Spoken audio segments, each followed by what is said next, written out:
মাথার উপরে খোলা নীল আকাশ, চারপাশে সবুজ গাছপালা, রয়েছে মনোমুগ্ধকর প্রাকৃতিক বাতাস। এই তো এত সুন্দর মনোরম একটা পরিবেশে বসে পড়েছে আজকে একদম খোলা আকাশের নিচে উঠোনের মাঝে রান্না করার জন্য। আর এই রান্নাটা আজকে আমি মাটির চুলায় করব। যেহেতু বাসায় অনেক শুকনো কাঠ রয়েছে, মাটির চুলায় রান্না করতে আমার কাছে খুবই ভালো লাগছে।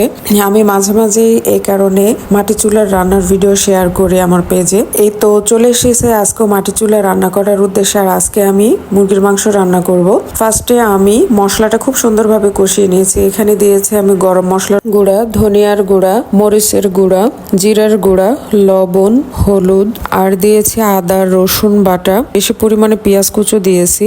আর এগুলো সুন্দরভাবে একত্রে আমি কষিয়ে নিয়েছি। বরাবরই আমি তরকারি এবং তরকারির মশলা ভালোভাবে কষাতে পছন্দ করি। আমার কাছে মনে হয় মশলা এবং তরকারি কষানোর মধ্যে তরকারির টেস্ট আসে। যাই হোক, মশলাটার উপরে যখন তেল উঠে গেছে, অতএব আমার মশলা হয়ে গেছে।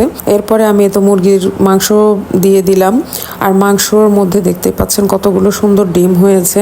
আর এটা মূলত হচ্ছে ডিম পাড়া মুরগি, লেয়ার মুরগি বলা হয় যেটাকে, মানে লাল ডিম দেয় যে মুরগিটা, সেই মুরগিটাই। এই তো মুরগির মাংসটা আমি খুব সুন্দরভাবে কষিয়ে নিয়েছি। নিয়ে তারপরে আমি মাংসটা কষানোর পর ঝোল দেওয়ার উদ্দেশ্যে পানি দিয়ে দিয়েছি আর ঢাকনা দিয়ে ঢেকে দিয়েছি। মাঝে 2বার নাড়া দিয়েছিলাম জাস্ট। এই তো মাংসটা সেদ্ধ হতে দিয়ে চলে এসেছি আপনাদেরকে 3 পিস দেখানোর উদ্দেশ্যে।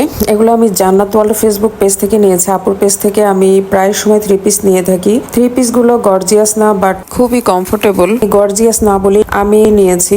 আর আমি মাঝে মাঝে আপুর পেজ থেকে নিয়ে থাকি 3 পিস। আমার কাছে খুবই ভালো লাগে, মানে অনেক আরামদায়ক ওনার 3 পিস গুলো পরে, আর একটুও রং নষ্ট হয় না। যাই হোক, আমি 3টা 3 পিস নিয়েছি ওনার পেজ থেকে। হাতের কাছে 2টা ছিল, 2টাই শেয়ার করলাম আপনাদের সাথে। আর এগুলো আমি নিজ হাতে বানিয়ে পরবো ইনশাল্লাহ।